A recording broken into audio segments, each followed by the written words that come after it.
following program is rated MAL. It contains strong language and is intended only for mature audiences.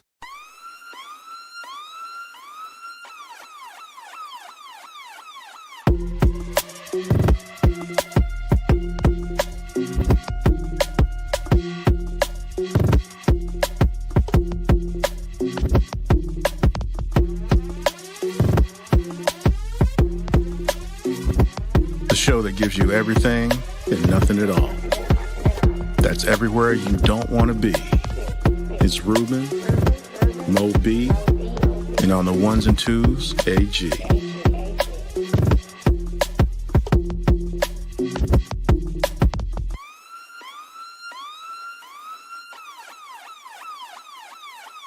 5-minute warning.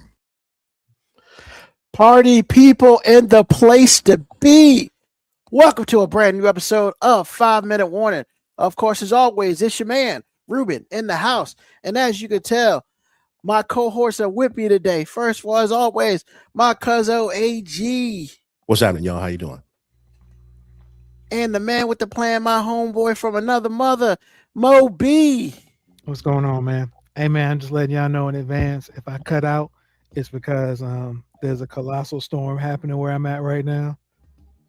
So if I lose power, it ain't the internet this time. It's just gonna be the good old fashioned power outage. It's God. God says, not today for you, but we hope He allows you to stay on air with us. So, hey man, so we can have a great show. Oh man, woo! It's been a minute. It's been a minute. We were off last week, and now we are back.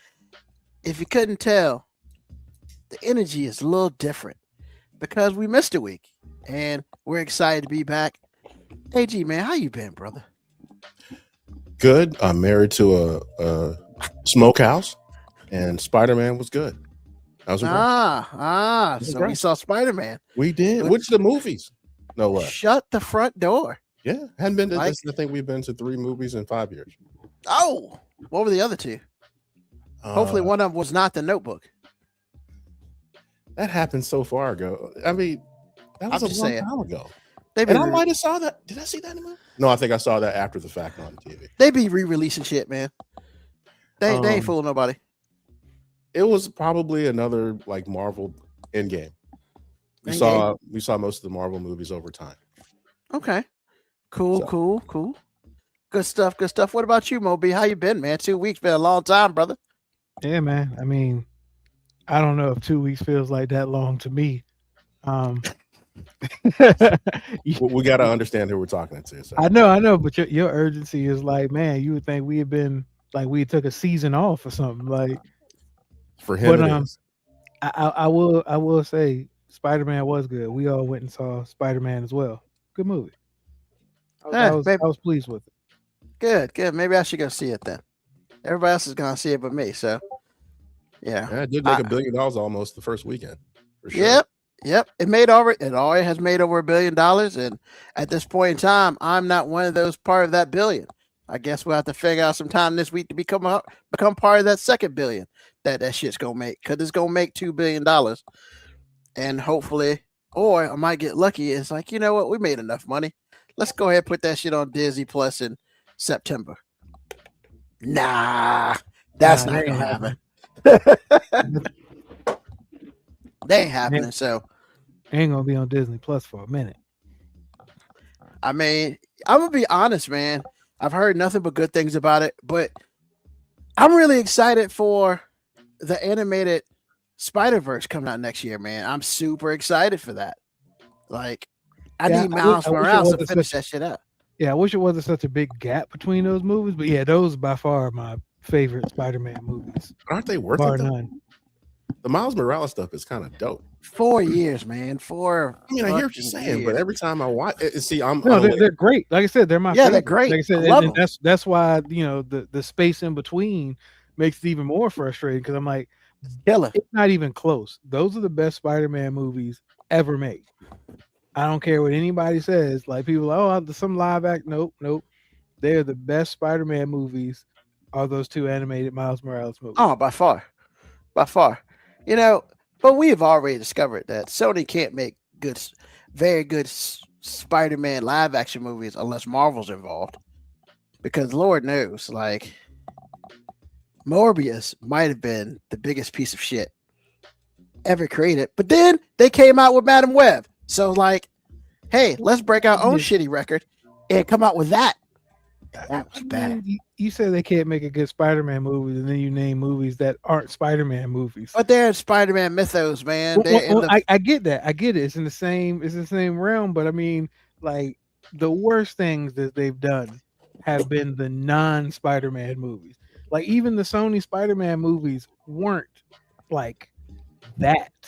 They weren't that. Like even if they weren't my favorite, even if I don't really like some of the Spider-Man live action ones, they weren't that. I think it's fair to say, hear me out. The worst one is by far Amazing Spider-Man 2 with Electro. That shit was terrible. Say that again. Say that sentence again. The worst one of all of them was Amazing Spider-Man 2 with Electro and whoever else was fucking it. I disagree. I think the Tobey Maguire's third Spider-Man was awful. I hate that movie. I mean, you're not wrong there, man. That movie almost killed Spider-Man for me. But I was like, hey, man, this is awful. You know, man, that's a solid. Again, it wasn't what those other movies you named that Sony does. Like, I will watch that any day over any of the other Spider-Man mythos movies. Because, man, Morbius put me to sleep multiple times, which means it just didn't keep my interest. And I watched Madam Web. I heard Madam Web was bad from Jump Street. I have heard not a word. I have not heard one good word or review about that film. I'm glad she got her money. KG, it took me so many times to finish it. That's a bad sign. It took me so many. It's like, not only did I lose interest in it right away, like I was just like, I'm mentally complaining about the movie as it's on. Wow. And I'm just like, it got to the point where I'd be like frustrated. I'm like, no, I'm not doing this. But then because I'm also one of those people, I'm like, I gotta know where this goes. Exactly. That eventually I would come back to it. But I don't know if I've worked that hard to finish any Marvel-esque movie in my life. That is by far the worst Marvel movie ever created. Like even the Morbius movie, I thought the Morbius movie was really slow, and they didn't. It took them too long to get where they were trying to go, but I didn't think the story was awful. I just think it took them too long to get there.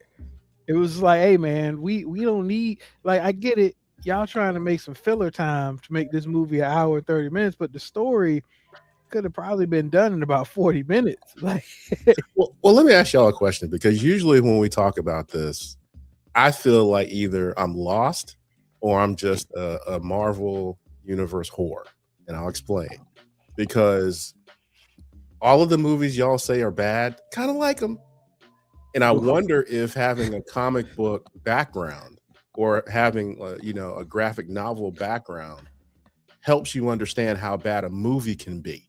It's almost like if you, like my wife, reads the book before we see the film, and then she's disappointed by the film 7 times out of 10.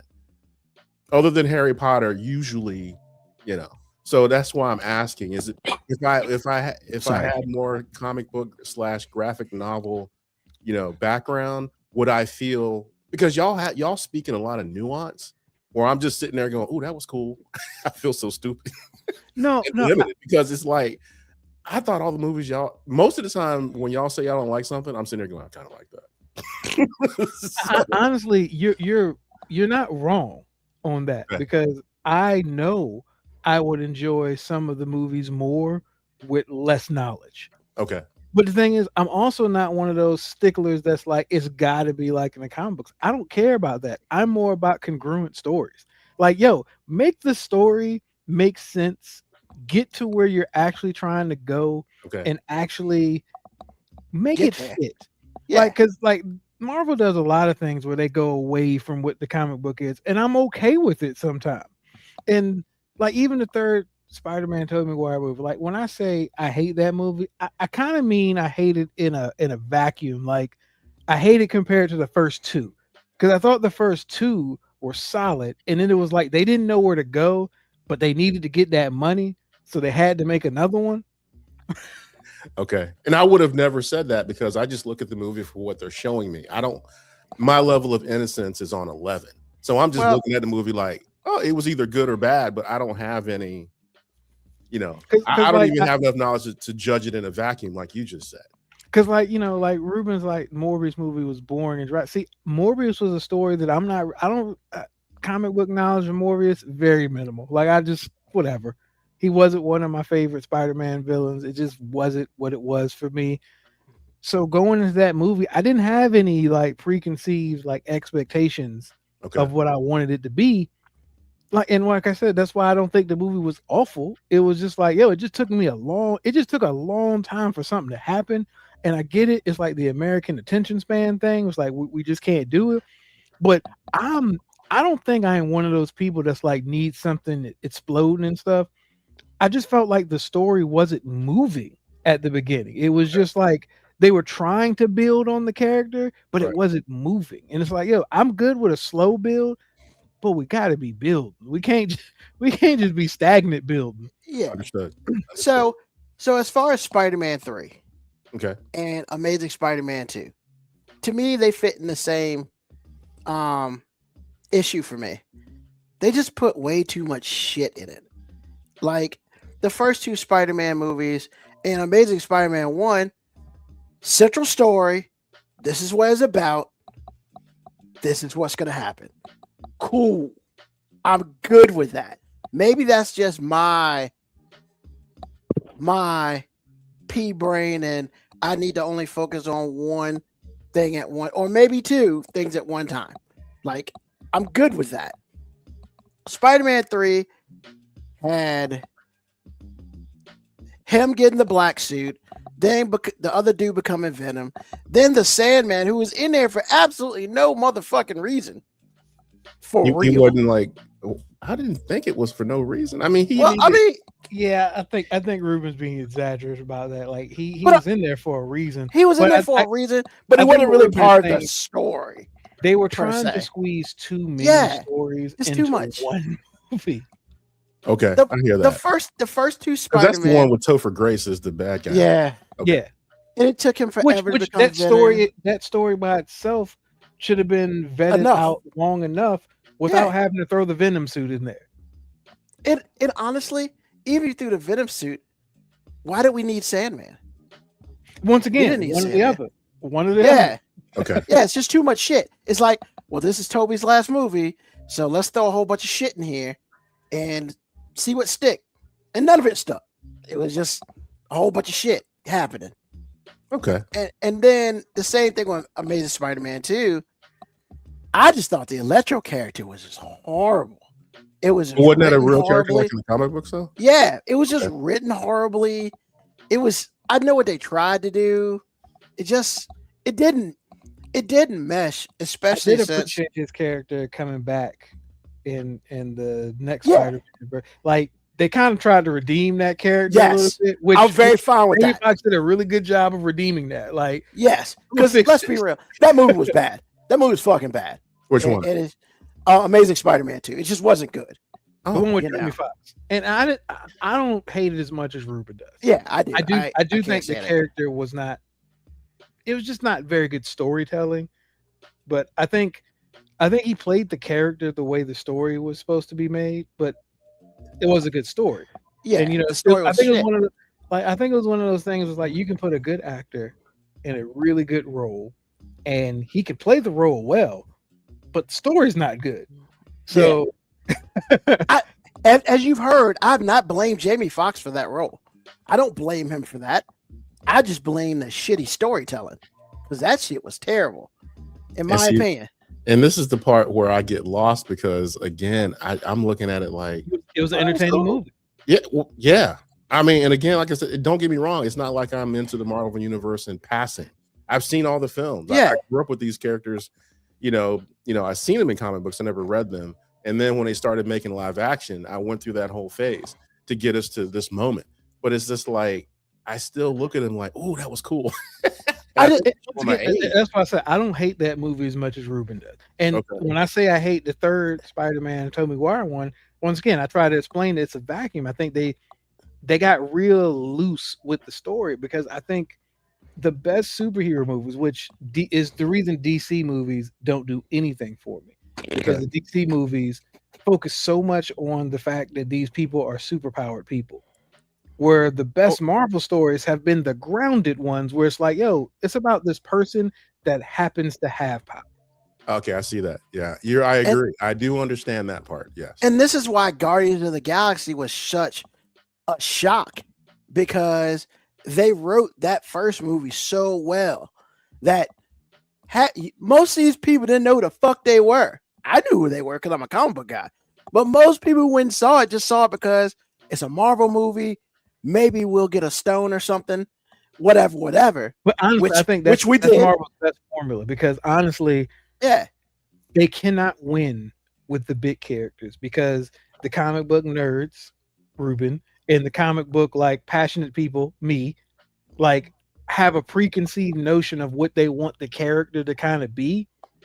So it's so much easier for them, in my opinion, so much easier for them when they use lesser known characters, because now people are being introduced to them however they want to introduce them to. Like the great thing about Iron Man was like, we think of Iron Man as like a huge character now, but when they made the original Iron Man, he was like a C character. Like he was, yeah. Like, not to me. It's exactly AG, because like to the comic book people, Iron Man had a couple relevant like realms like of comic book. He won't shit. For the most part, he wasn't a big character, which is why nobody owned it. Like the big characters, your Captain America, your Hulk, your Spider-Man. That's why all these other companies owned them, because those are the super popular Marvel characters. Iron Man was like, nobody really wants him.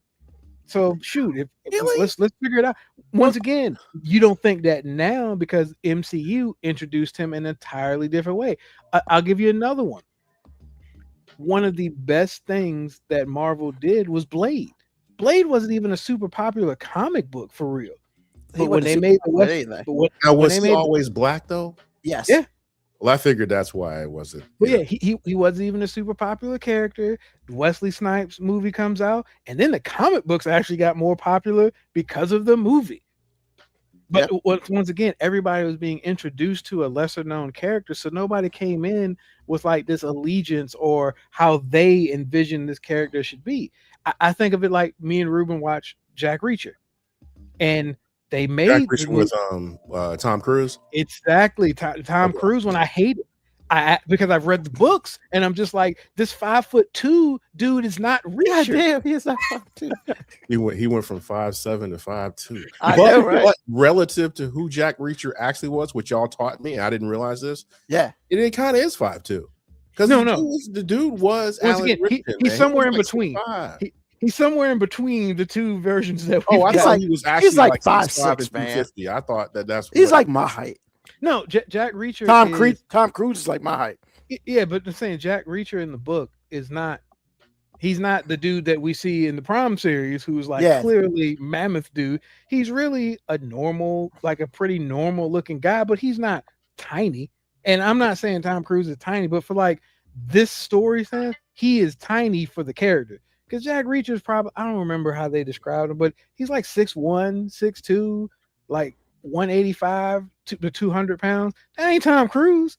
And it sure ain't Alan Richardson either. Okay, I didn't realize that, because I thought that the Reacher character was actually more like my man doing it on Prime right now. That's what I was like. And I never read the books. So like, to me, see, that goes back to what I was saying. It's just like when you have that background, it's just like, how do you even watch stuff sometimes? But I'll give them credit, because each series, each season is a book apparently, and apparently they got a shit ton of Reacher books out, Jack Reacher books out there. Like I've read like 2 or 3. You know what I'm saying? Like, and I haven't read any of them based on any of the series. So like I get to watch the series and know nothing, because I'm like, I don't know what this is supposed to be drawn from. And to me, that's just the way they do Reacher is great all around. You know, it's good storytelling. They got good people in there acting. Like, is a lot of it is a whole bunch of no-name people, which is honestly kind of even better because that means they're putting their heart and soul into it. And it's just like, yo, I'm trying to hopefully use this to catapult myself. Hell yeah, let's go. I stand corrected. I apologize. I was thinking of another character because there's so many books that are very similar to the Jack Reacher. Actually, Jack Reacher, according to I just Googled it, and the actual book series, he's 6'5", 250 pounds. Right. That's So what I That's, said. Yeah. that's Alan Reacher. how did we get to Tom Cruise? Because That's it's Tom all. Cruise. He probably Once was again, like, I want to be a hero again. Once again, I think it was just like, hey man, it's a popular book series. We want to get a popular action actor, which at the time he's got Mission Impossible. Like he's a popular action, but it's like, yo, because I've read books and I was like, hey man, this when I see Tom Cruise, I'm like, this ain't this character. And once again, no matter how good that movie is, because I've heard people say they think the Tom Cruise movie is pretty good, and I never could get past it. I was just like, yo, I don't like it. I hear you. But Once again, that's kind of like your argument about the Marvel thing. Like, hey man, because you don't have like some type of allegiance and passion for some of these things, you get to go and just enjoy. Yeah, you either just I'm like with it you. or don't. Absolutely. Because I thought the like, Reacher moves were good. they were really good because I'm innocent. I didn't know the dude was supposed to be 6'5" and 250 like we're watching right now. I thought that he was, first of all, I didn't know it was a character that, had a book series behind it. I had no idea. And I didn't find that out until people started complaining about the fact that Tom Cruise is not Jack Reacher. And I was like, well, why? Because Jack Reacher's like 6'5", 250. He is? Because And now Tom in my Cruise mind, I'm like, who's that guy? Yeah, Tom Cruise like, fuck y'all. I'm gonna do this book any goddamn way. I'm gonna do this movie any goddamn way. Because the first season of Reacher, when I looked at it, it took me about half the season to understand that this is what I'm watching now. Forget what you know. I was pissed the first 3 episodes. Like, why this dude gotta be so big? Really? I Bro, wasn't because pissed. like y'all were saying, it's Once like again, he had a different books. preconceived notion. Like, Because now I do have background, but it's the wrong background. But it doesn't matter. It's my background. It's my experience. So when I went into the Prime thing, I'm thinking I knew it was not gonna be Tom Cruise, but I thought it'd be somebody like, I thought the max would be 5'10", right? Not 6'5" and 250. So it took me a while and some understanding to just really accept what I was watching on Prime, because I had already seen all the Jack Reacher movies. Was it 2 or 3? I had already seen all those and they were really good. So I'm like, it took me a minute, man. It took me a minute. So that's why when, like y'all or my wife or whatever it is, it's like when you have that accurate knowledge going into a film, it can be a good thing, it can be a bad thing, but at least So it's just like, for me, man, like I said, man, that Jack Reacher thing, it took me a minute to get used to that big body. It did. I mean, AG, you get to praise white Jesus. You know what I'm saying? That's what it is. It's like you don't have like the actual Bible description of what Jesus was. So when you see blonde hair, blue eyed Jesus, you're like, hey, cool. That's him. Yeah. I was kind of for the Evans right there. And the people who read it are like, I don't know who that dude is. I mean, honestly, I knew who the actor was in Reacher, and I was a fan of him from Titans because he played Hawk in Titans, and he was really good in Titans. Everybody says he was good. I didn't watch it, but everybody said he was either. good. But I have heard that. I have heard those very words from a lot of people. Really good in Titans. Hell, Titans is a really good Isn't that DC? series. Yeah. It's DC. Oh, it's a really good I haven't seen thing. it. You know what I'm saying? Yeah. I mean, so like, no, why are you talking to me, Siri? So shut the fuck up. Sorry, Siri's talking to me. So when I heard it was Alan Richard, I was like, oh shit, let's go. Like, cause I knew that at the very least, shit was gonna get kicked in. Cause that was the type of person he was in Titans, and he got bigger since Titans, like physically bigger.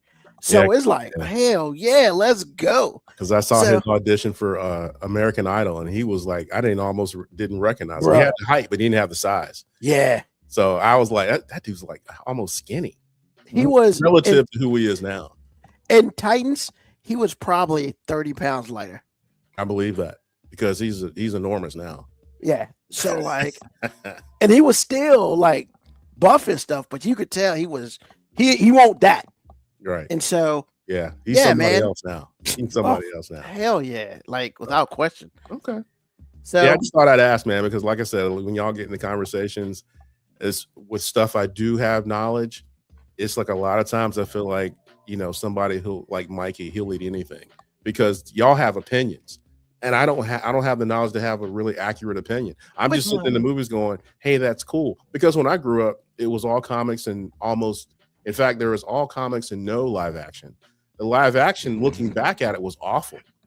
So when I look at it now, that's why I was tripping about Iron Man. It wasn't that I thought he was weak, but for me, there was a cartoon.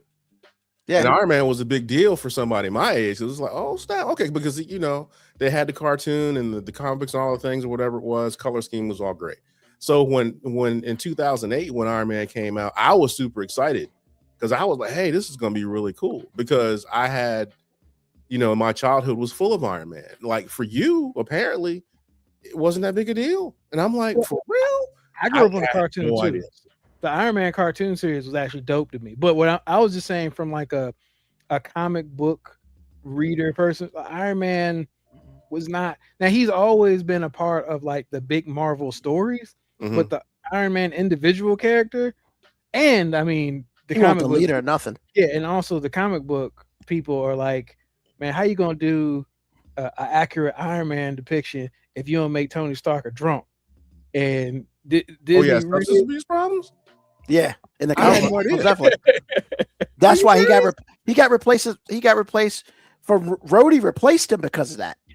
In the comic book, That Rhodey is became strange. Iron Why Man. wouldn't they write that? Why wouldn't they put that in the story? Well, I think because that's a They're still trying long to make it- road, yeah, and make it family friendly at first Yeah. because they want the kids and the action figures. So that's not a part of the story you're gonna give him. Like, and that's why, like, I forgot which one is it, Iron Man 2? it's Iron When Man 2. They touched on it. Yeah, when he's kind of getting drunk at the party and everything. That the real comic book people are like, yeah, that's Tony. You know what I'm saying? Yeah. That's the Tony right there.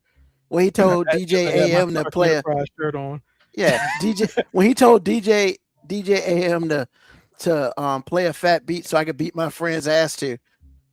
That shit was funny as fuck when he said that. Yo, I was weak, but that's the comic that book was a people lot. were like, hey, that's kind of yeah. Tony Stark. But I'm really glad they didn't delve so deep into that Me too. because to me that's just too much. Yeah, I say it got You depressing. did, yeah, Like some of the Iron Man stories. yeah, it's kinda depressing, man. Okay. Like, I mean, but he didn't really have any major like debilitating flaws other than arrogance. I that's why I was like, why Correct. did he kind of like that was his weakness, his arrogance. And then in the comic book, when he started drinking, he became even more arrogant.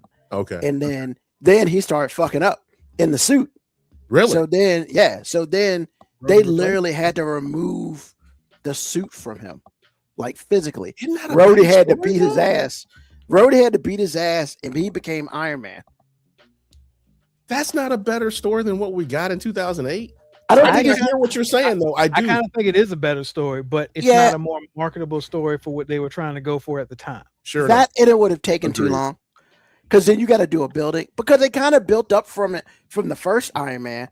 Because literally the first time you see Tony Stark, he's in the military van drinking whatever he was drinking. But it wasn't excessive, though. He was still in control. Yeah, but I mean that I felt like that fed Subjective. more into his arrogance. that's very subjective. Yeah, but then it started like the whole first Iron Man, they really just danced around it. Okay. And then the second Iron Man, he really got drunk, but that's because he got drunk because he was dying and he couldn't figure out a way to save himself. So he's like, fuck it. At my birthday party, I'm gonna get drunk and shit. And I don't give a fuck because I'm about to die anyway. And then that's when Rhodey went down and got the silver Iron Man suit. And then they started fighting at the party and stuff like that. And then he took it and became War Machine and all that crazy. Now, all that shit didn't happen in the comic books, but I appreciated it in the movie. Because they did have a conflict. So Yeah. okay. And I see. appreciated the fact that's how they used to get Rhodey into War Machine, because that's not how it happened in the comic books. Okay. And so Like I like that way better than the whole I'm an alcoholic shit and all that, because that just would have taken us to a really bad pathway. And then you got to write for all redemption, that. though. The redemption, though. Really? Well, but the redemption came in Iron Man 3, which I thought was brilliant because You know. he suffered from PTSD from the Avengers movie, which they had to deal with, which once again, I thought that was brilliant. The man couldn't sleep at night, so he made 5 million fucking Iron Man suits. Each one did something different, which came, with the whole. And I didn't even catch that. Yeah. Now that I look back at it, I said, okay, that's why he didn't sleep so much. He had 24 hours a day at his disposal. Yeah, and then like the fact when he was going through anxiety because the motherfucker went into space and he almost died, falling to the earth. He went to a different space dimension and almost died. So of course he's got anxiety and stuff like that. But the most brilliant part of that movie is when he was talking to that kid, and the kid was like, "You're an engineer, go build something." And then he went to the hardware store at 2:00 in the morning. I don't know what hardware store is open at 2:00 in the fucking morning, but he went to the hardware store, bought a whole bunch of shit. I don't know how he bought a bunch of shit because you would think all his credit cards and shit were shut down. Like they never explained any of that, but he went and made himself an arsenal, went into a secure facility and started kicking people's asses. So it was like, okay, bro, whatever. That's movie. That's the movie shit, right? But yeah, and once he started building, that helped him get over his PTSD, which to me, I thought that was brilliant how they wrote that into that movie because, because there are people out here who are suffering from PTSD. And it's just almost like, hey, do something that you're good at. Hopefully it's not killing, but me and him have very different interpretations of like that's Tony Stark's PTSD because he didn't get over his PTSD by building suits. I think the building suits is a symptom of his PTSD. It's why he ended up causing all these other problems because he wanted to become a control freak. He wanted to control everything.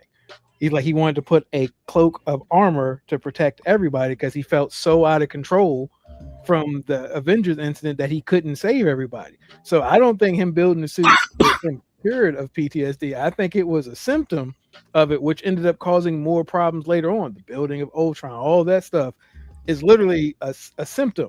And so here's the funny thing about that. You're 100% right on that. However, in the way it's supposed to work, Age of Ultron came after Iron Man 3. So like, yeah, it makes sense what you're saying. And if they had done it the reverse way, it would make even more sense. But they didn't. No, but still, even with the timeline, like after the Avengers thing, he just became uberly obsessed with what can I do to make sure I'm never not in control. Yeah. No, I get you. But yeah, so I don't think it doesn't even matter the timeline. It just mattered that like what happened is this dude became so paranoid and so desiring control because he felt out of control, which was very similar to the first movie. He felt out of control when he was a hostage, and then he gets out of that, and then he feels out of control when these aliens come. So he's like, "Yo, never again." I'm not going to dispute that. I don't know. I kind of feel like both of y'all are right. And we just spent like 15 minutes analyzing Marvel, baby. That's awesome podcast material, apparently. That's right. That's right. So KB Yakko is like American Idol. Bro can sing too. Bro's a cheat code. I did not know that he was on American Idol. That's wild to me. Yeah, he's made a couple of videos with some influencers, and it's like that dude can really blow, man. I mean, he's got brand new. Got this is the first time I'm ever hearing this. Like y'all talk about it. It's the first time I'm ever hearing of this. He's got the best. He's got one of the best boy band sounds coming out of his mouth that I've ever heard. He's good. If like I said, which is crazy for a boy band sound to come out of somebody that looks like that. Yeah. Exactly. Exactly. That's insanity. Because he sounded like NSYNC and looking like Reacher. Just saying. Yeah. So yeah, it's kind of dope. He's a hybrid, man. He is a white chick hybrid right now. He's got the buff danger in him because he Reacher, and then you mean to tell me he can sing a love song in a pop format? Holy shit, man! This Man. And his I comments mean, are decent too. Like that rant he went on about Trump and all that. yeah, and he does it like Trump. Like, what the fuck? Like, this guy. hybrid, man. Yeah, Hybrid. he's got some black in him I somewhere. don't know if he cookout material yet, but you showing me some good signs. Just So, saying. so Mogo Cowboy's up here, and I'm gonna steal this question because he asked KB Yako what he thought about Winter Soldier. I'm gonna steal that shit. I fucking loved Winter Soldier. That movie You've is said as much many times. the best Captain America movie ever, without question. I don't enjoyed think the that's whole different. story. Yeah. Yeah, I mean, but all the Captain America movies are pretty good.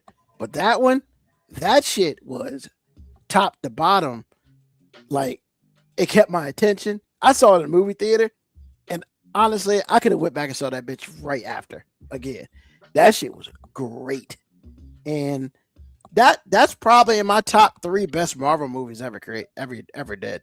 To be honest, if I have to be real honest about it, it's not gonna be better than Endgame, but top 3, yeah, I can see it 2 or 3 without a question.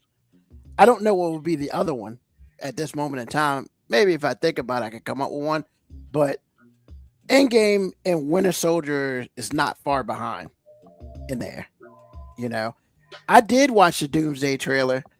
And Moby and I were having a discussion about it earlier today. So I'm going to bring it to the front. First of all, AG, have you seen the second Doomsday trailer? I have. Okay. This is my theory. My theory. That Steve Rogers shit is a smokescreen all motherfucking day. That shit, something bad's gonna happen with that. Like, Moby had a very good theory about it. My theory is that motherfucker's bad. Because He thinks Captain America's evil, and I'm just like, I think don't that know. Captain Whoa, America- back up. But the Hammer knows. The Hammer knows. look, The reason man, why Steve Rogers was able to handle the Hammer to begin with is because of purity of heart, right? Do I have that correct? Doesn't the Hammer know who you are? AG, I'm with you, and honestly, I'm like, hey man, I get it.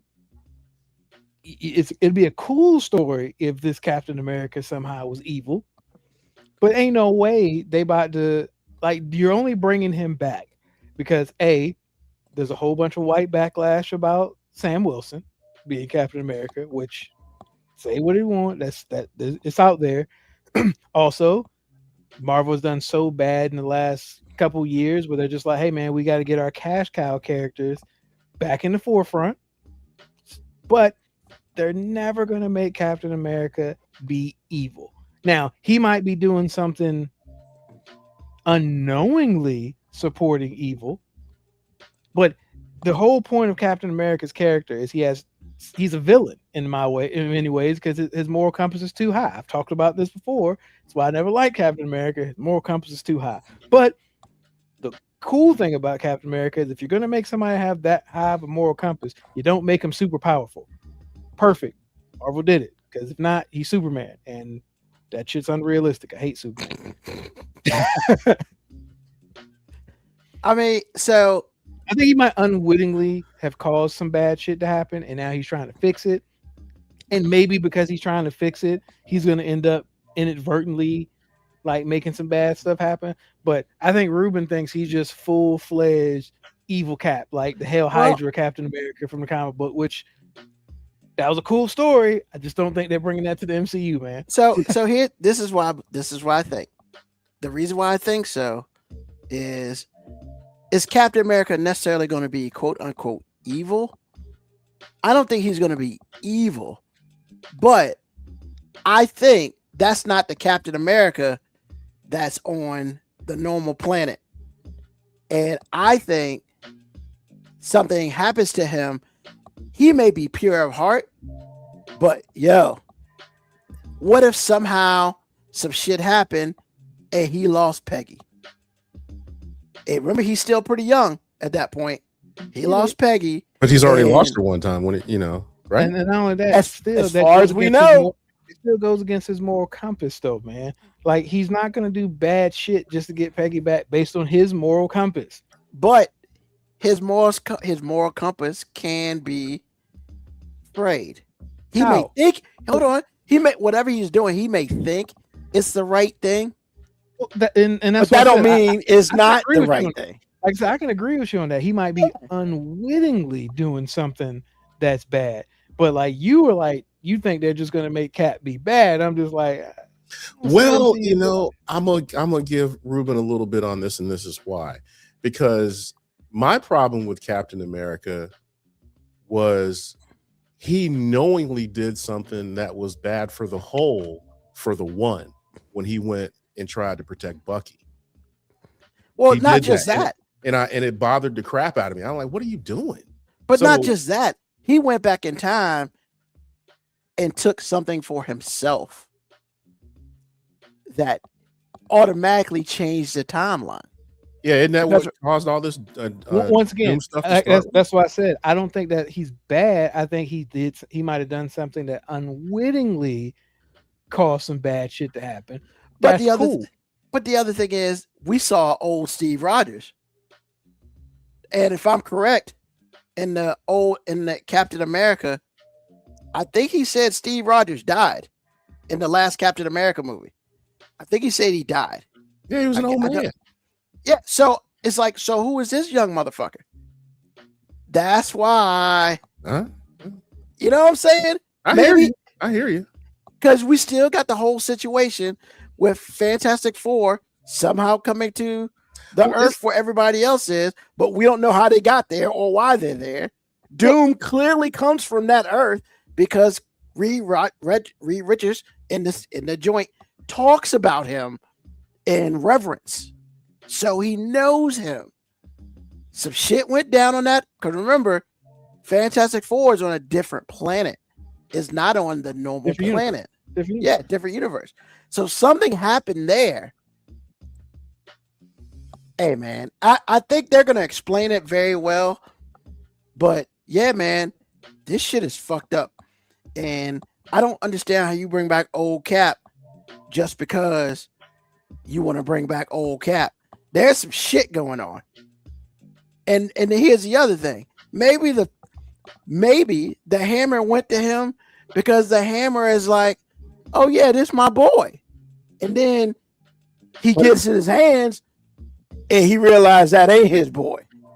'Cause remember, no, the reason why I say that is because Okay. in Love and Thunder, Okay. it is proven that the hammer and the axe, they have minds of their own. They talk about that in that whole motherfucking movie. Yeah, I mean, I hear because what you're saying, but they what deem I, you worthy or not. No, And you no, don't, and but, you don't trick them. but remember, in Love and Thunder, he would like Mjolnir would not go back to Thor. Not because Thor wasn't worthy, is because they had beef. Because he made the axe in Endgame. Well, not Endgame, in Infinity War. So he was, I know it sounds stupid because Love and Thunder is a very questionable movie all in its own. But yo, man, half that movie talks about how the Hammer was pissed off at Thor. And I didn't realize then, yeah, and then he didn't remember, and then he got the hammer when he went back in time from back when that horrible ass Thor, the Dark Order movie came out. He went and got the hammer from that time. So there's still some shit going on with that. And I think what happens is he went to Cap because he's like, yo, what's up, man? You my bet. Oh, fuck this shit. This ain't the dude. And that's when it goes south. Because remember, he get the hammer and they cut it off. And I hear first- that, man, but the hammer would have never came to him, and the That's hammer not- knows. But that's AJ, not the truth I'm anymore. Cool, I'm cool with Ruben's reach theory. You know what I'm saying? Like, Reach Hey, look, man, the movies Once movies again- told us. The I'm movies told us though. once But again, also, the movie told us, like when Steve Rogers first had the hammer, he was the only one that could handle it straight away. The hammer knows. So how could the hammer be tricked? AG, man. How could the hammer be jealous? Let him have his reach theory, man. Here's the thing, man. I firmly think Captain America is not going to be on the side that he needs to be on. I just don't think it's going to be like a choice. I think it's going to be like he inadvertently does not know that what he's doing caused this, or maybe he does know what he did caused it, and that's what he's trying to make amends for right now. But to just say we're going to make Cap bad, that's. You know what? Christmas Although I would love that. I think that would be such an 12/18/26. We're gonna find out. I mean, and here's the thing, man. Yeah, I guess that storm was got a his ass. thunderstorm, right? But here's the thing, man. You don't bring back Chris Evans for some bullshit. You don't, and I understand where you're coming from. It's just like I said, man. I've heard so many breakdowns to even help me get to the place where I can understand Robert Downey Jr. playing Doom to start with. It took a lot of video watching on YouTube for me to understand what happened. However, with the hammer thing, I'm going by what I've already seen. The hammer is like Excalibur. It's like I don't mess with you until it's like I don't mess with you. I don't mess with you. It's never gonna happen. I don't mess with you. I don't mess with you. It ain't never gonna happen. But this guy, he's the one. So Excalibur knows when that guy's not worthy also. So that's why I was kind of pushing back on what you were saying. However, from a plot standpoint, I understand exactly what you're saying. I mean, because here's the thing, man. In Thor: Love and Thunder, which really wasn't a good movie. Let's just be honest. Even for me, I'm saying it wasn't a good movie. But most of that movie was about, Moonyear going to Jane Foster. And like he's talking to the hammer like half the damn movie. He's like, yo, man, what happened? How come you ain't come back to me? Blah, blah, blah, blah. Like, it's the stupidest shit ever. But Marvel don't do shit on accident, man. They don't. 100%. I agree. Because if you'd have told me that horrible ass movie, Age of Ultron, was the reason why fucking Infinity War happened, I'd have been like, man, suck a dick. Whoa. Age of Ultron was horrible? Oh man, it was not a good movie. I don't know if I'd say horrible. It was okay. I won't say horrible, but it wasn't a good movie at the beginning. It just wasn't. Your first couple watches is like, what are we doing? But then as shit happens, you find out so many Easter eggs in that movie. 100%. Like that movie was a straight up Easter egg movie. Yeah. The only cool thing about it was Ultron. I mean, that was cool, but they killed Quicksilver off in it. For fucking what?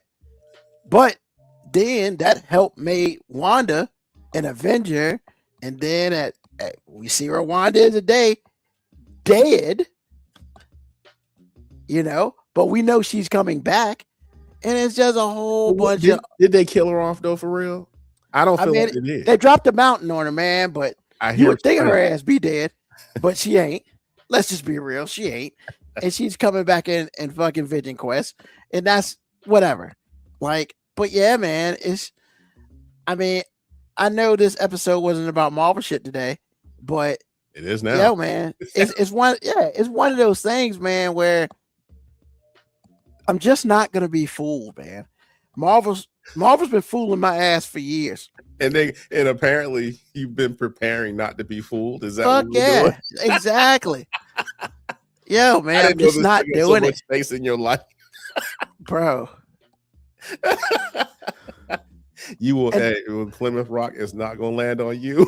Bro, hell no. And then on top of that,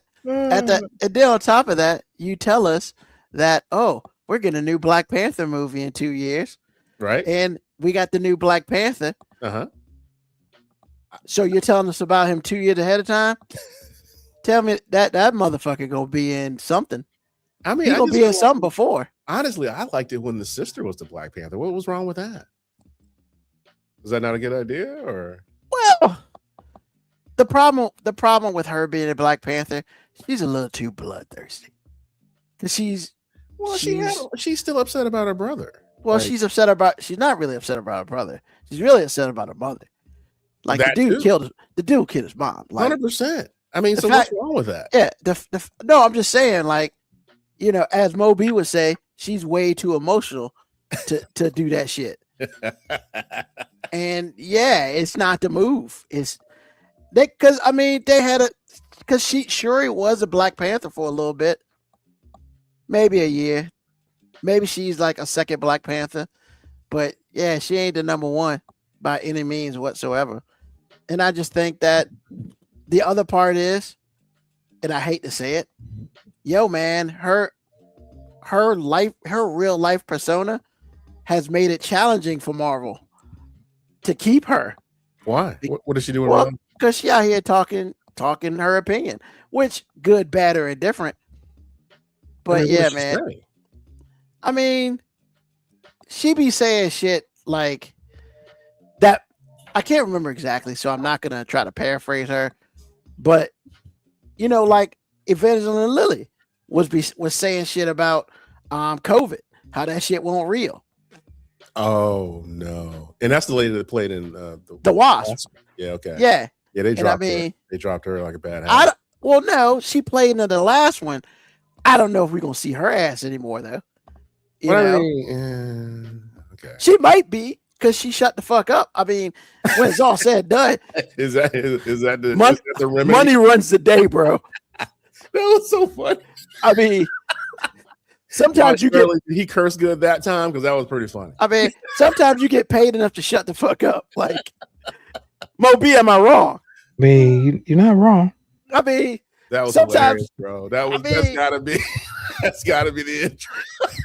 I mean, I'm not trying to lie here, man. But sometimes, hey, man, you know, some people like Gina Carano, she was saying shit about COVID, and Disney dropped her ass, and then she was saying turned, things about a lot of things, and they Yeah. asked her to do it, and then she would doubled do and tripled down. Yeah, on that because shit. they asked her to do it like 2 or 3 times before they let her go. Yeah, So they gave And- her a lot of rope. They gave her and a it's- lot of rope, and she hung herself with it. and then what was it? 6 months ago, she's fighting Ronda Rousey for 30 fucking seconds. Why did she even bother to do that? Was she like hard up for money? We all knew who was going to win that. Even though I heard I'm that gonna let Mo B answer that because I didn't see the fight, but no one needed to see that fight. You bro. didn't like it was like you said, it was less than 30 seconds. It wasn't really a fight. It was the closest I've ever seen mixed martial arts look like WWE, man. It was just like, yo, I don't know, man. I just thought it was a bad idea on Dana White's part. I'm like, bro, what are you doing? I mean, hey, look, well, man, was it Dana White would was it first of Dana all, White though? I it don't think don't it was even Dana matter. White. First It of all, wasn't- Dana White would do anything for money. Like he has basically said, "I'll suck your dick for the right price." I think he has. Okay. For God's sakes, the dude lost $250,000 by putting that shit on the White House lawn. Even though people said it was a good day, I mean, it was like 90 degrees out there, and motherfuckers were sweating and fighting. Like that could. I hope they got bonuses just for fucking fighting outside, because I that mean, couldn't have been safe. Forget the outside. I mean, fighting outside. I mean, look, it's been done before. Boxing It matches doesn't have been happen done bad. outside. Like Yeah. it's been done before. But my thing is just like, yo, you're at the White House. Why are we doing this at the White House? Like, and I'm usually not the person that's like, yo, certain decorum. But like, hey man, there's got to be a line, man. There's Does just it, got to though? be a fucking line. This is Trump we're talking about.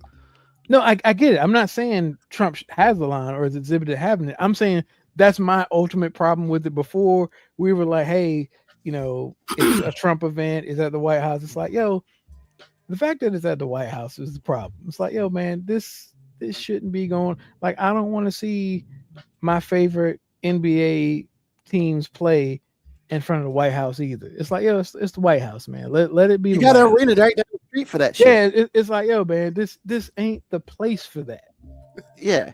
I hear all the things you're saying, but again, But yeah, I get it. I didn't expect better from Trump. What Yeah. I'm saying is I expect better from everybody else. And maybe that's my problem. Like, well, loyalty, Dana- the loyalty, blind loyalty, will make you do a lot of things. oh, I just- absolutely.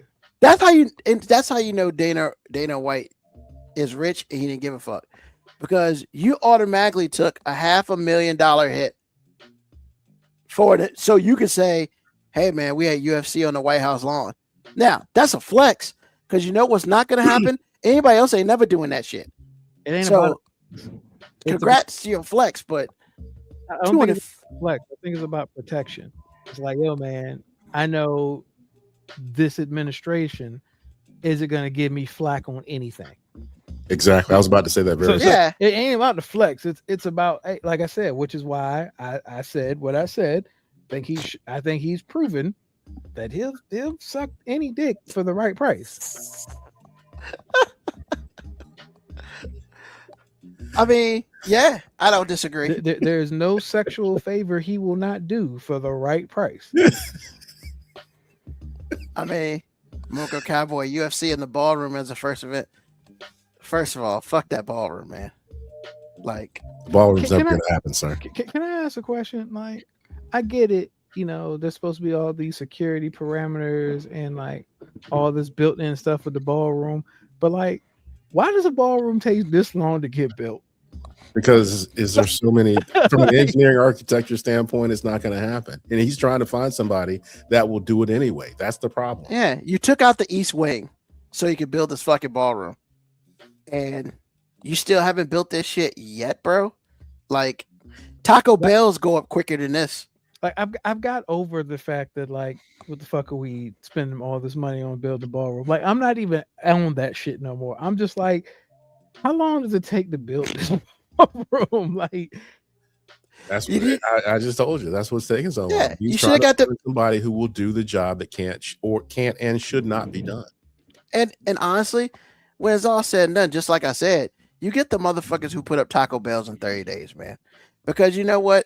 The Taco Bell people, those Taco Bells ain't going no damn where. And they put them shits up literally in 30 days, bro. They could have put up a ballroom if you gave them 6 months. I mean, I'm gonna disagree because once again, I do understand the ballroom has to have a certain level of security parameters, certain materials have to be done. He also was talking about building a secure facility underneath it, which is like, yo, he's not got a secure facility. What the fuck? He's not trying to build a ballroom. He's trying to build a castle that nobody else can enter. Because, like I said, he doesn't have plans on ever leaving this motherfucker. I mean, he's already talking about fucking up the elections. And I'm just like, Jesus. You know, it's just like, God, come on, man. He was talking about that the first couple months he was president. I'm surprised that people still think we're going to have him. That's kind of where I'm at. I've just got to the point where I'm just like, look, man, I will be pleasantly surprised if we have him. I just think it's sad and a little funny that we're supposed to be out here fighting a small ass country and we can't put these motherfuckers in a headlock and tell these bitches to tap. We supposed to be the goddamn United States of America. And this little bitch ass country is like, bitch, I ain't tapping. And we're just like, this is like one of the worst things to happen. And not just the war. All war is innately bad because it's never really a positive benefit to war. However, for so long, the thing that most of the big countries had going for them was the fact that little countries didn't want to go to war with them because you knew instantly it's not going to end well for you. Yeah, but this has shown a whole bunch of other countries that like, hey man, we got technology too, and anything short of nuclear weapons, like we can kind of hold out. And I feel like most little countries are probably looking at this going, I mean, these motherfuckers ain't about shit. I mean, we can do it too. And really, they're not trying to really beat them. Because they really try to beat them, this shit would have been over months ago. And Ruben, I think that's an ignorant way of thinking. I think that's past, because in the past it was like, yo, we just have such superior technology, weaponry, and overwhelming numbers that we can do this. But now with everybody so many countries have access to like drones, military security weapons, all this stuff, and anything short of nuclear. Because that's always used to be the big thing. Like the big countries could be like, yo, man, you know, we got these nukes, right? But now everybody knows, you know what you don't want to do? We know you don't really want to launch these nukes. Because everybody did. Yeah, so it's like, what are you doing now? Oh, you're gonna launch these surface to air missiles? Well, we got those too. We got security for that too.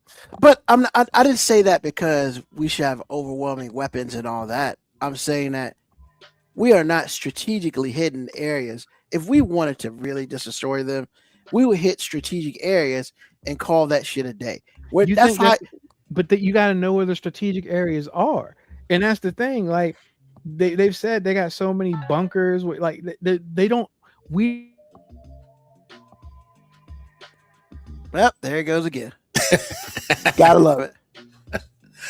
Honestly, But it's but like, no, go ahead. but Moko Cowboy, he just put this up here. He's right.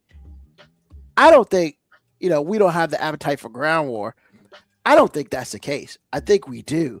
I think the problem is that Trump ain't trying to do that, because once he does that, all his power is done.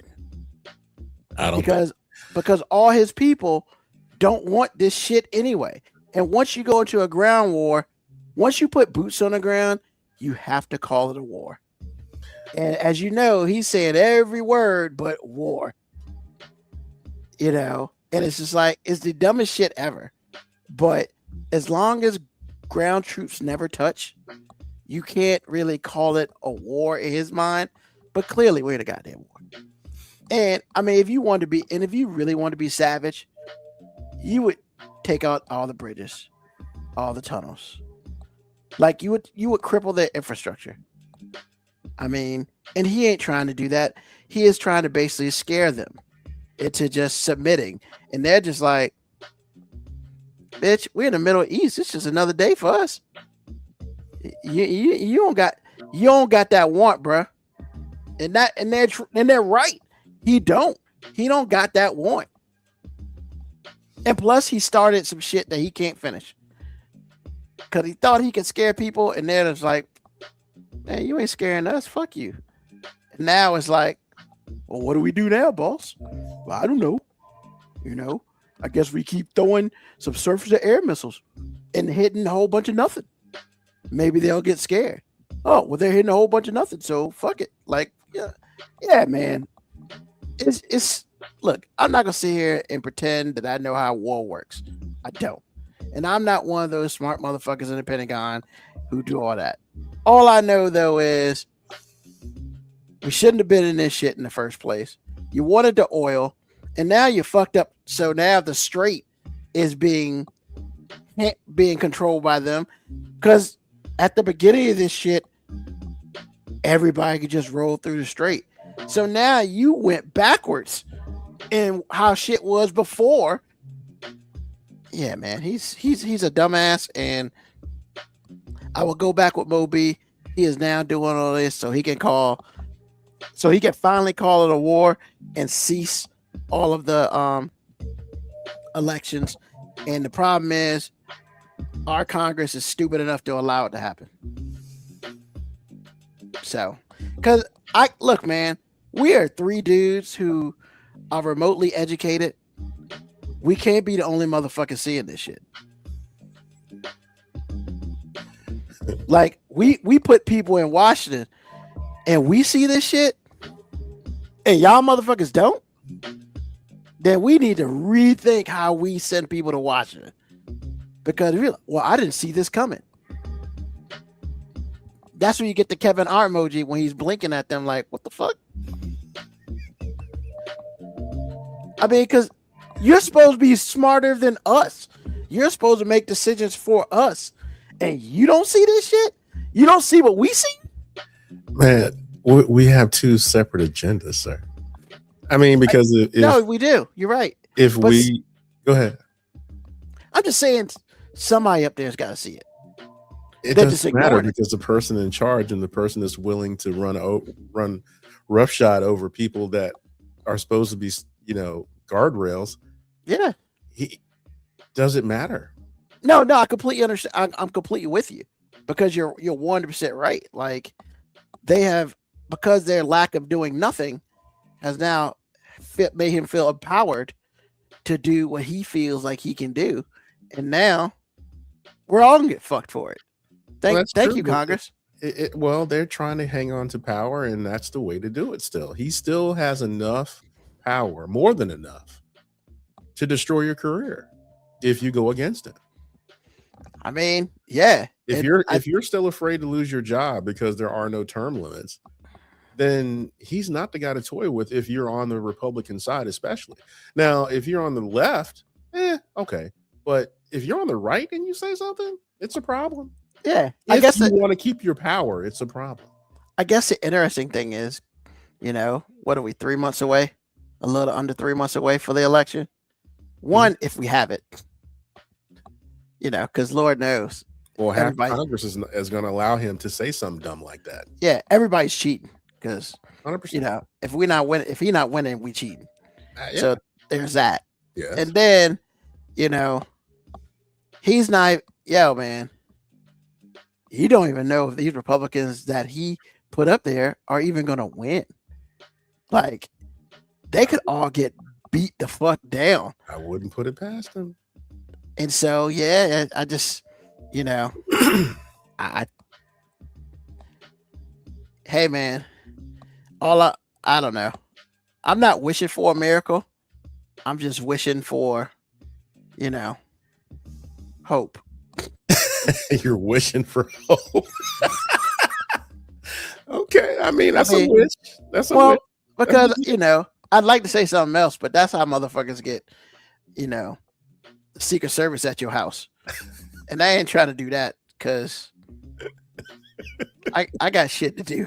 You have said enough for that to happen based on your own fears. So I don't know why you're stopping now. Look at this guy. This guy's in darkness. Yeah, and he's still. Yeah, man. Hey, that's dedication right there, buddy. That's dedication. Question. I gotta ask, man. You're not running this shit off your phone, are you? 100%. Oh, of course I am. Of course I am. He doesn't have power. How do you think he's doing this? I mean, he's using the hotspot on his phone. It's that dedication, man. First of all, that's awesome. That's Ruben level dedication, sir. Hey, man, he's better than me. Because I'd have been like, deuces. I'll see y'all next week. He already warned us. So just saying. So it's pretty bad there, Moby. I mean, power's out. I don't know if it's really bad outside. I was going to say, have you not looked outside? For what?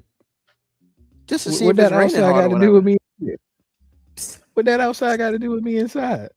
This guy. I can hear it raining. It was raining hard. It's not raining as hard now. Well, I'm glad everybody's. I assume everybody's safe. It's thunder and lightning outside. Why am I going to be by the window? Like, hey, man, no, I'm good. I mean, you're by a window though. Like, once again, I'm not going to look out the window. I know what's going on out there. Oh, well. It's not a secret. This ain't a secret storm happening right now. I do have a question. Then we're gonna finish this out today. Was anybody playing Xbox or something when this shit happened and they all super pissed? No. Oh. They probably were streaming something. They're probably streaming something. And they're like, what the fuck? Nah, they all have phones. It could be a hot spot too. Yeah. I said they're all downstairs in the fireplace room chilling. When want everybody to be on the same. When I want everybody to be on the same level, pretty much. So, but you're not with them. I mean, one is right there in the other room, and they're just in the other room. Okay. Well, nobody's upstairs. I guess that's what I'm saying. Nobody's upstairs. That's good. That's good. So, with all that being said, man, we'll start with Mo B this time because we don't know how much longer his joint gonna last. So what's on your mind, Mo B? I mean, why would it not last? Like, you know what I'm saying? I mean, it's a lot of juice coming through the hotspot, bro. No, I mean, I guess. I mean, you might. I don't know how many gigabytes you got. Bro, as long as the cell tower doesn't get hit, he's golden. Well, he ain't got unlimited fucking hotspot. Huh? I said, you don't got unlimited hotspot, do you, Mo B? No, what I'm saying, if the cell tower goes away, the hotspot goes away. But I'm pretty sure we're not gonna use 50 gigs in the next like 30 minutes. Well, I'm good. Well, let's be safe. What's on your mind, Mo B? Nothing, man. Like, just we talked about Marvel like this whole time.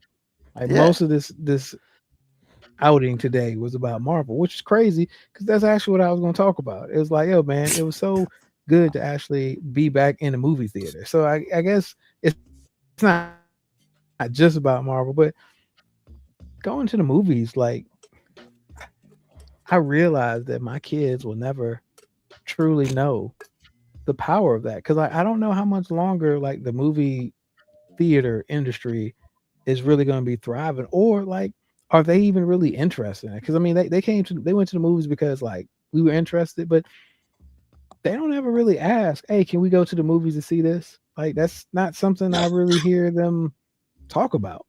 So I'm almost wondering, like, yo, man, is this a dying industry? Because like everybody's just like, yo, why would I go to the movie theater when I could just sit on my couch and stream this shit at home? But like,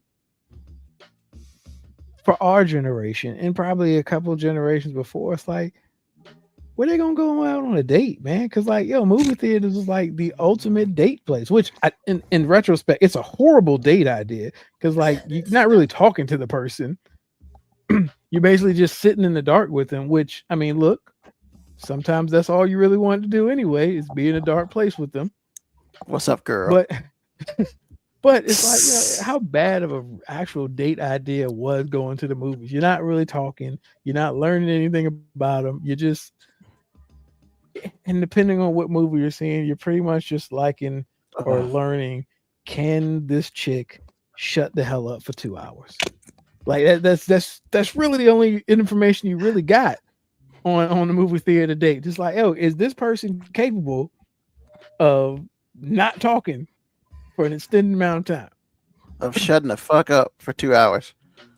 Now, granted, that's an important lesson to learn early on. It really is. But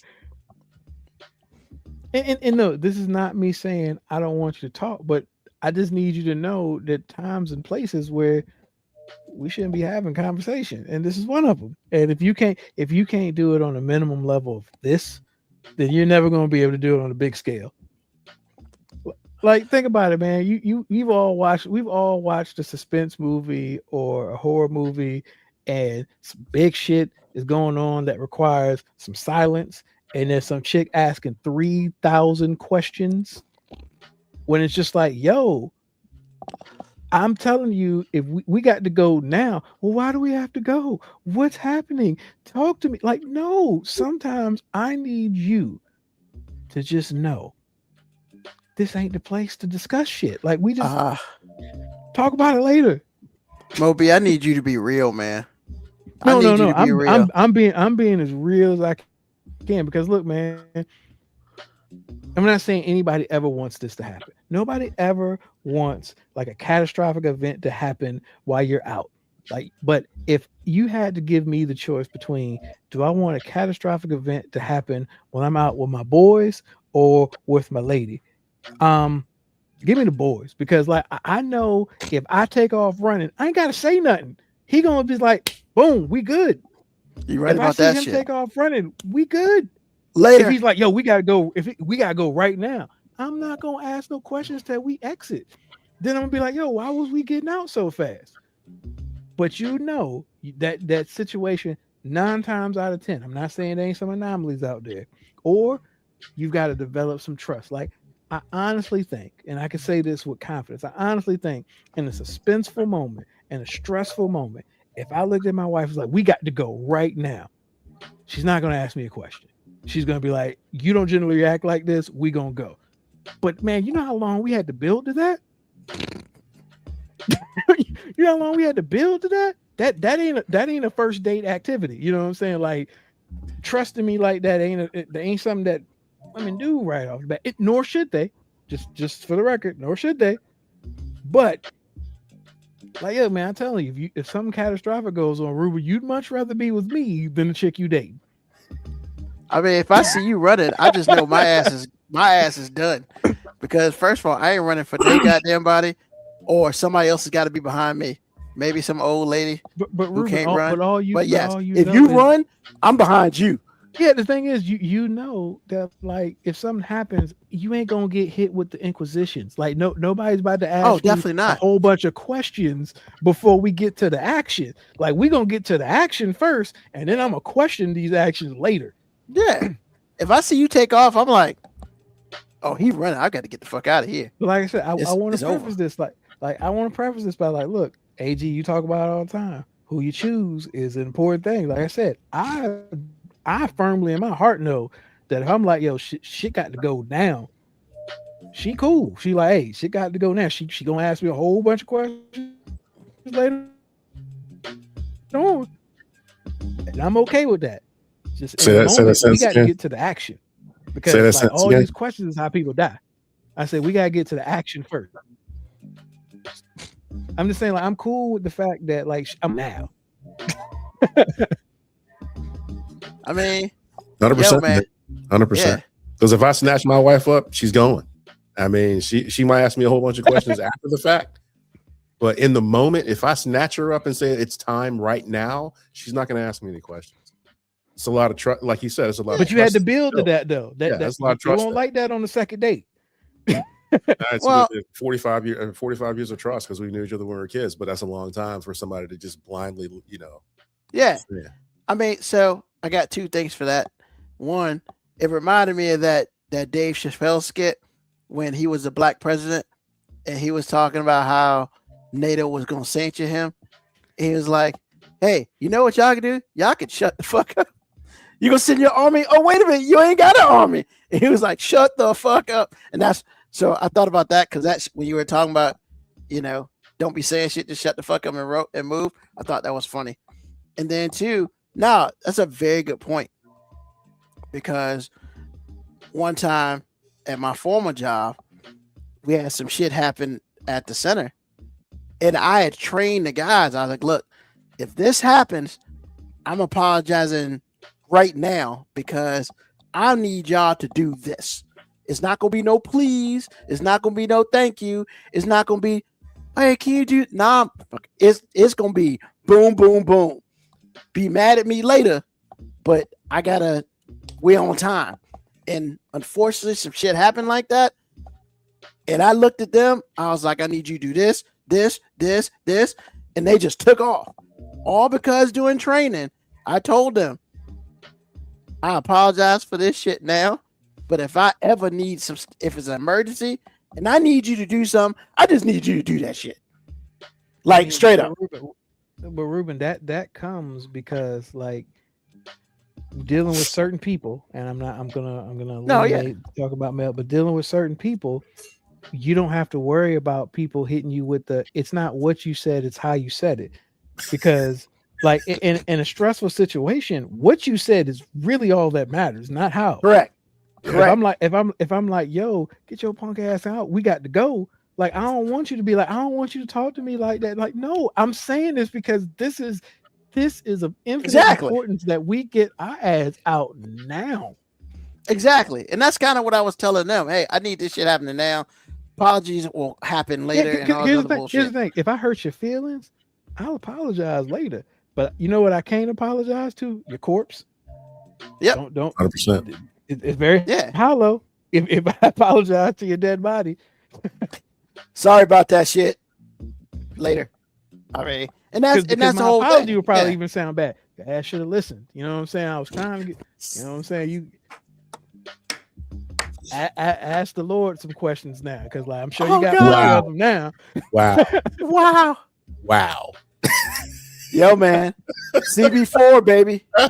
CB4, when Trust Just Died, and Wacky D was like, you still owe me some money, motherfucker. Where my motherfucking money? I still need my money. Get your black ass up and get my money. I was like, yo, that's funny as shit. That's fucked up, but still funny as shit. But yeah. If you got questions, they can get answered later. We'll be alive. Or they can get answered by your Lord and Savior. His answers are probably better, but you might not want to be talking to him at the moment. They ain't the move. Awesome. Thank you, Moby. AG, man, what's on your mind? Sad news, man. I have decided that, actually, my wife and I have decided that the flag that represents this country is the new Confederate flag. Ooh. It just is. I have never, in the last 10 years, every time I see the flag, it always leads to a dark place. And I just feel like when they started changing the direction of the flag, when they started changing the color scheme of the flag, when they started using it in places where I thought was sacrilege, it's not that way anymore. And every time I see somebody fly it with zeal, they're always the same type person. So we're riding along Saturday. We went out Saturday on date night or date day because we old. And we were just talking about it. And I told her, it's a question that I posed to myself, but I asked her about it.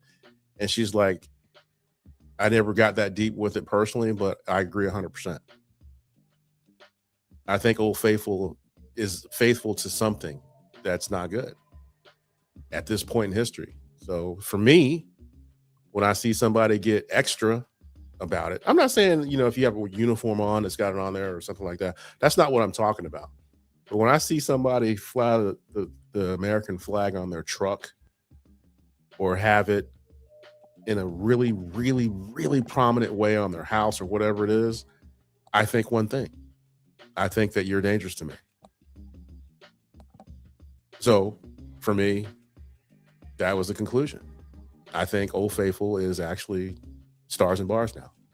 That is the new, much more clandestine rebel flag. That's what's on my mind. I kind of agree with you.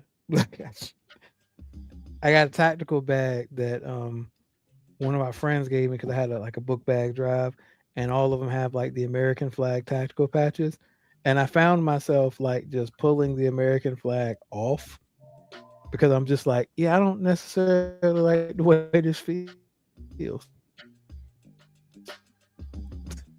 100%, man. I mean, don't get me wrong. I don't think I pieced it together like you said. I think, but now that you say it, I'm just like, I think that's kind of how I feel. Yeah. I mean, like I said, man, it has nothing in it. It's hard for me to defend what I'm going to say because everything I just said when I was a child, when I was a young adult, was completely unpatriotic for me to say. Mm-hmm. Blind love and affection for that flag is what you say. End of story. You weren't allowed to say anything else. It's not that I don't love this country, but I also know this country does not love me and doesn't want to. I also know this country tries to siphon my soul.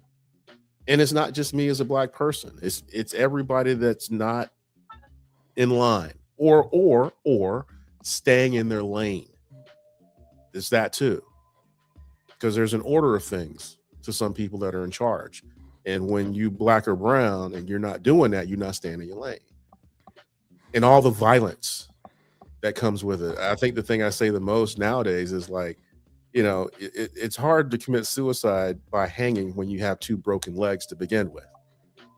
I don't know how that happens. I don't know how, people don't get arrested for hanging a body in front of the police office. And I don't know that. I don't know how that happens. So don't get me wrong. I love being in this country, and it's the only country that I know. But that flag makes me feel a level of ick that I never thought I'd ever feel. And that's a real thing too. Now, a lot of people don't want to hear that because some people I've said that to instantly. I don't want to hear that. Well, okay. You let me know who you are. But, that flag means a lot of things to a lot of people. Let's not pretend that it doesn't have a dark, bloody, violent, vile side to it. Let's not pretend that that's not true. So anyway, like I said, Stars and Stripes, Stars and Bars are the same in this moment. So, yeah. I feel you, AG. I mean, honestly, I don't know when I lost my attachment to the flag. I know it's been gone for a very long time for me. It's not something I actually come out and talk about because for what? Like, it is what it is. But like, yeah, man, like, you're right. It means something to somebody. But more importantly, this flag that we're supposed to treat with love and respect and all that, you're right. It shouldn't be flown on the back of trucks. You shouldn't see a 15-foot flag in the air all tattered, and they put that bitch up every day at stores and stuff like that. Like, as much as we can sit here and go through all the reasons not to love the flag and whatnot, when it's all said and done, I don't think there are many people who quote unquote love this flag. So I was detached years ago. I mean, at certain things, you got to do certain things at certain locations. But as far as my love for this flag, I mean, I can't sit here and say that it exists anymore for me. So yeah, man, you're not alone on that. I mean, to me, it's just something that people put up, and they want to definitely feel something for it. But when it's all said and done, you don't treat it worth a damn anyway. So like, why are you sitting here and say, "Oh, this flag is our future, our history, our past"? Yet that motherfucker looks like it was in a demolition derby. Like, why is it on the back of your truck? Well, but that's what I'm saying, right? I'm saying, like, people sit here and they talk about how they love stuff, but if you love stuff, you treat it differently. So, like, yeah, but I mean, that's just those people who sit here and say they love it. I've never said I loved it. When you're a kid, you do shit because you don't have choices, and when you're an adult, you do shit because that's what you want to do because you have choices. I ain't big on the flag either. You know, it is what it is. That's just like, I'll never forget, man, a long time ago when I was on a different show and there were guests on the show and they were black, and they were talking about their story about driving through South Carolina or whatever. And they stopped on the road because they looked to their right and they saw a cotton field. And they stopped their car and got out and started crying. And I was kind of just like, okay. Like, I guess, you know. Now, I guess I couldn't relate to that because never in my life have I picked cotton. I understand the symbolism of it, but I don't think ever was I in such a situation emotionally where I felt like, oh my God, you know, back in the day, our people used to pick this. I mean, I understand history, but it's also like, you know, the good thing about history is you should learn it so you don't repeat it as best you can. I don't know. I just don't have emotional attachments. Maybe that makes me a sociopath to certain things. I just don't like. I disagree. I don't think it's that you don't have emotional attachments to things. I don't think you have emotional attachments to symbolism, and that's what the flag is for a lot of people. It's symbolic, yeah. And some people look at the flag and think different symbolism than maybe us three think, because they think of with the ideals that this country says it adheres to, and they think that flag represents that. And then I think we probably objectively look at it and go, it would be nice if we actually lived up to what that flag's supposed to represent. Unfortunately, it never has. And all that flag actually is to us is a symbol of failure. That's what it is when I see it. I'm like, it's an idea that we've never actually achieved. It's an idea that we've never even truly strived for. Yeah, you got to put in that work, and the work has not been put in. You know, people can sit here and say, well, we tried. I'm just kind of like, I'm not saying you didn't try. I'm curious as to who the we is, because I feel like in our country, and maybe this is just my opinion and it's okay, the only people that have ever tried to like adhere to what that flag says? It's people that look like us.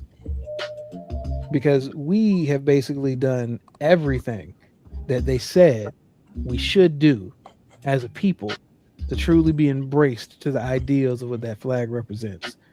And they keep moving the goalpost. Or they just keep changing the field.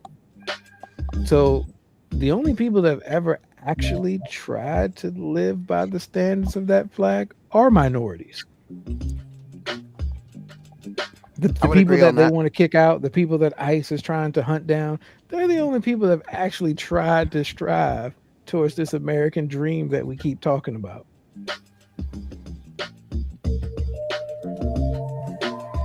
Yeah. Yeah.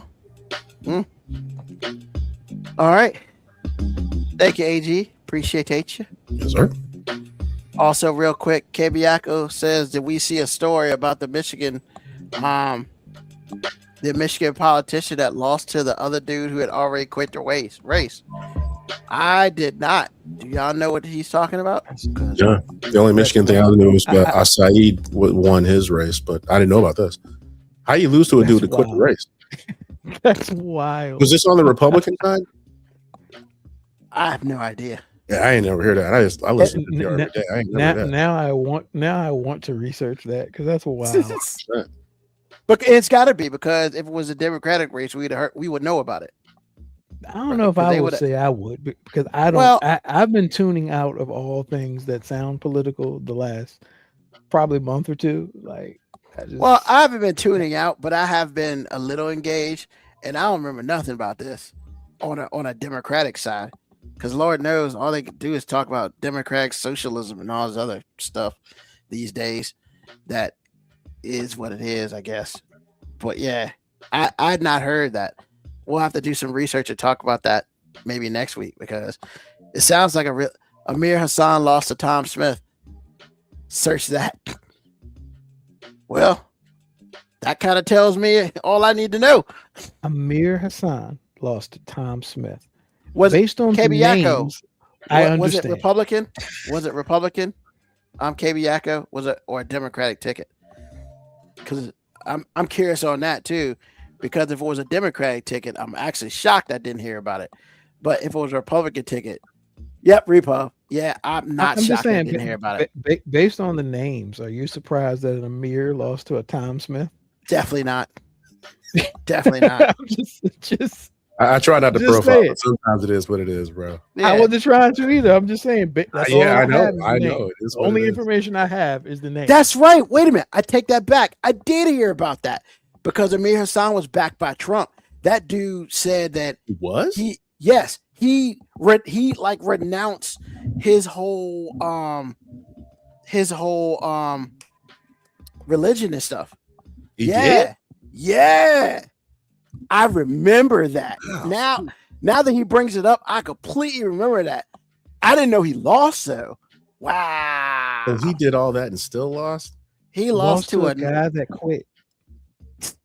Oh, and that's crazy work. And man. The reason why the dude quit is because Trump pumped so much money into Hassan, because Hassan was pretty much like, I'm not. He's like, I'm not. What's his nationality? Crap. Or religion. He's like Islamic or nothing. I believe in Trump and I believe in the United States. He kind of renounced all that shit. And so Trump was like, yes, I need you on my team. And I didn't know he lost, so holy moly. That's funny. Because they put a shit ton of money in he lost by 20 points.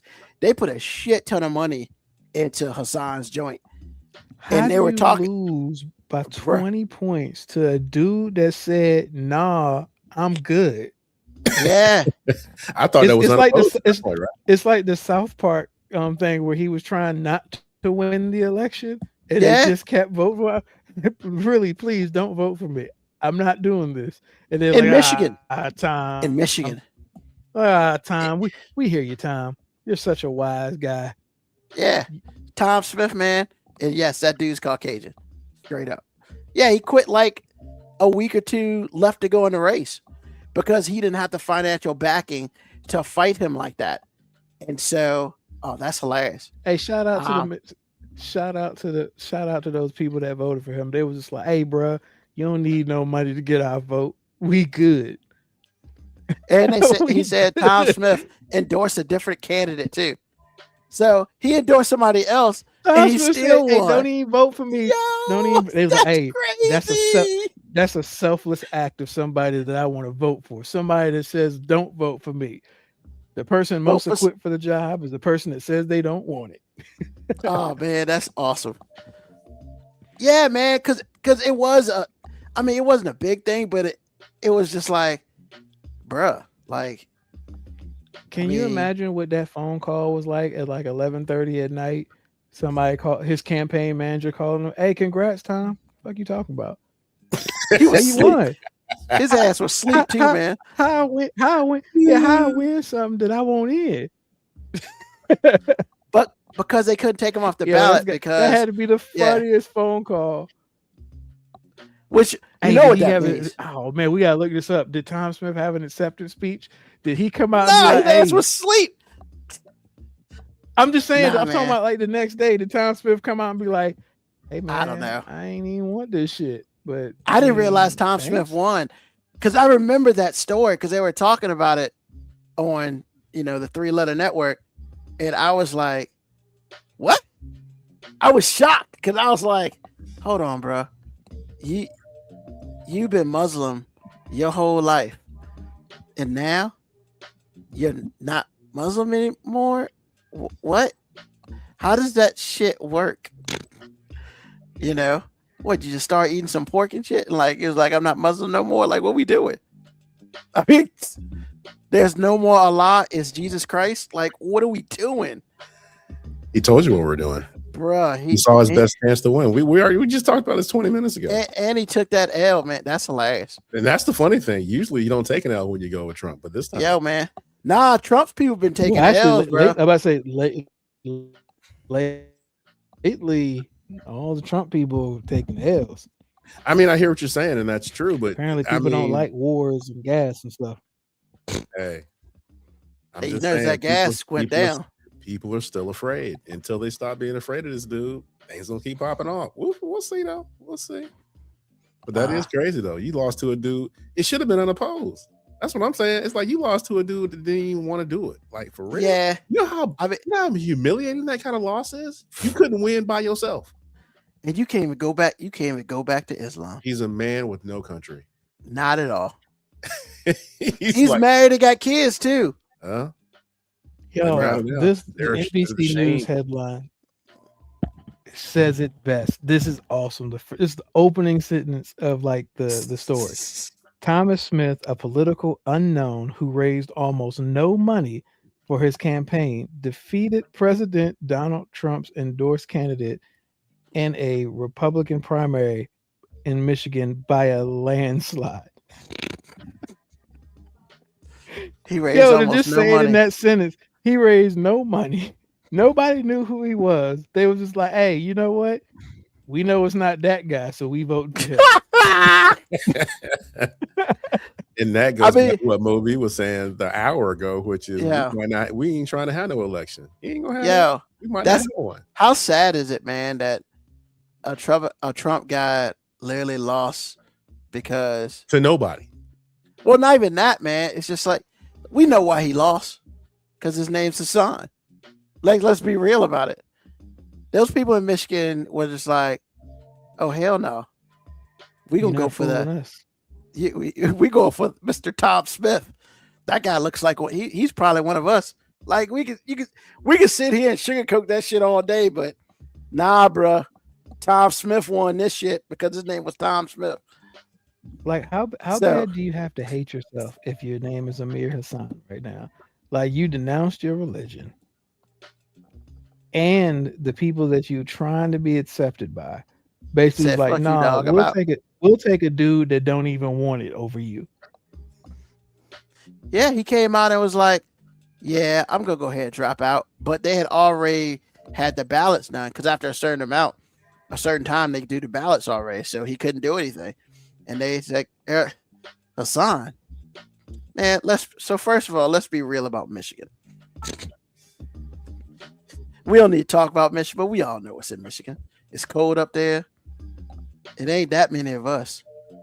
So, yeah. But it's a lot of them, though. It's a lot of Hassans up there. It is. It's the Muslim capital of the world, or I mean, the United States for sure. And you lost in that environment, bruh. You supposed to be one of them, and they was like, "Motherfucker, you ain't never gonna be one of us." Literally, that's what they said. 100%. That's the people have spoken. Yeah. And I told you Moby was gonna run out of data. He didn't run out of data. Ain't no way in the world he ran out of data. Something else happened. He ain't doing nothing. So, all right, very quick. What's on my mind? So, the last time we talked, I mean, the same thing that's in most countries. The fuck? Was that residual? Yeah, that's the real. It's just not working. Now he's gonna call in. It's gonna be like, what? But nah, man. So, hey, man, still trying to get this foot healed. Got a little blister on one of my toes. So that's been pushed back for a little bit. I never thought I'd say this, but I miss working out. Jesus, I never thought I'd ever say that. I never thought you'd say it either. Good for you. That's really good. Yeah. So, but here's the awesome part about all of it. I started this journey in June when I joined the gym. I was about 315 pounds. I started working out a week later, got myself a trainer, see him once a week.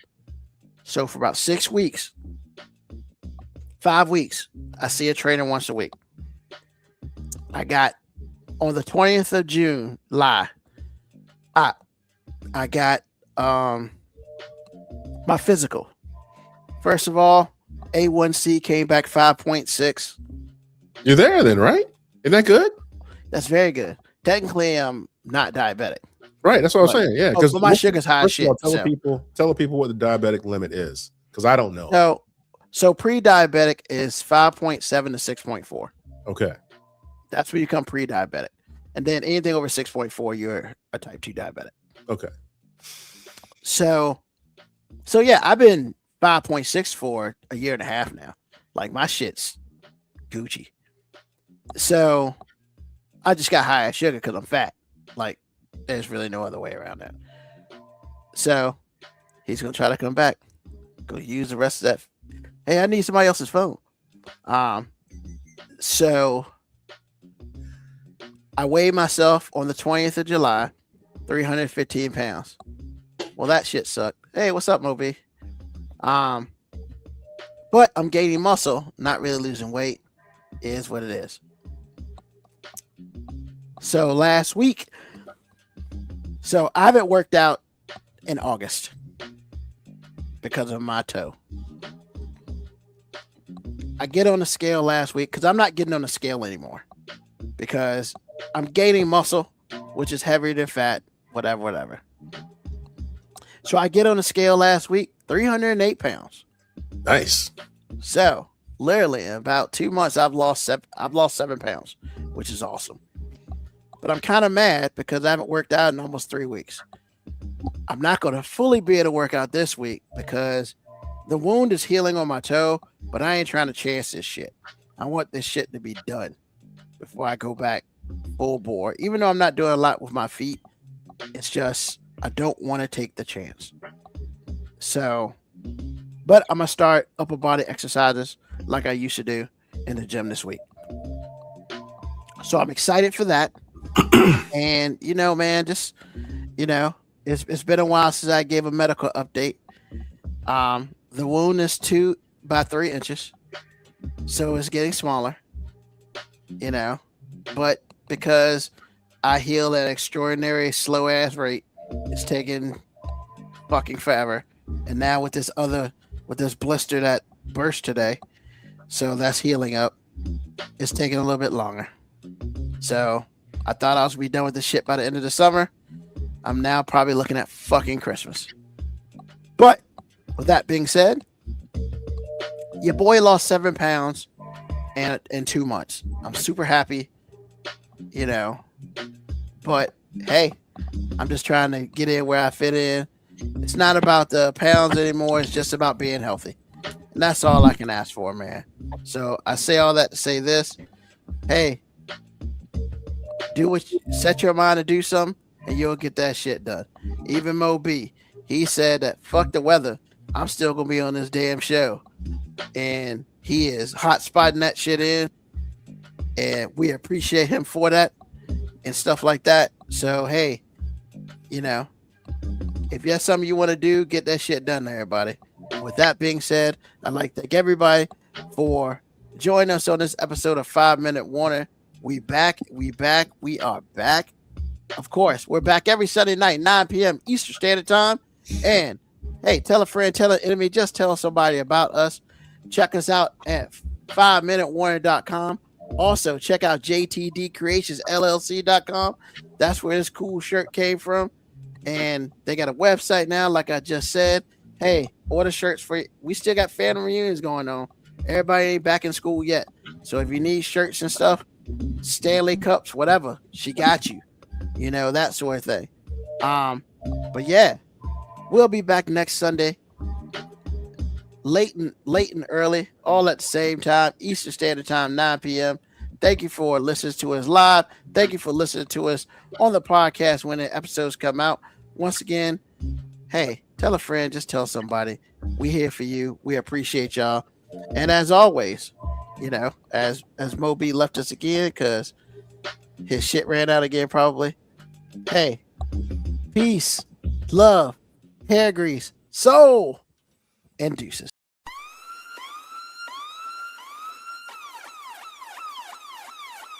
Email us at 5minutewarning19@gmail.com.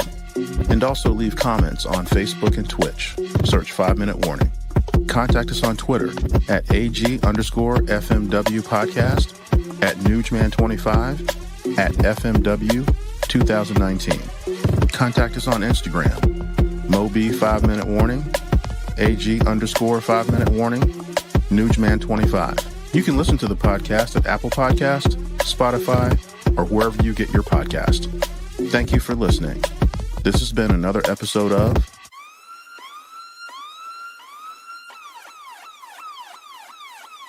The 5 Minute Warning.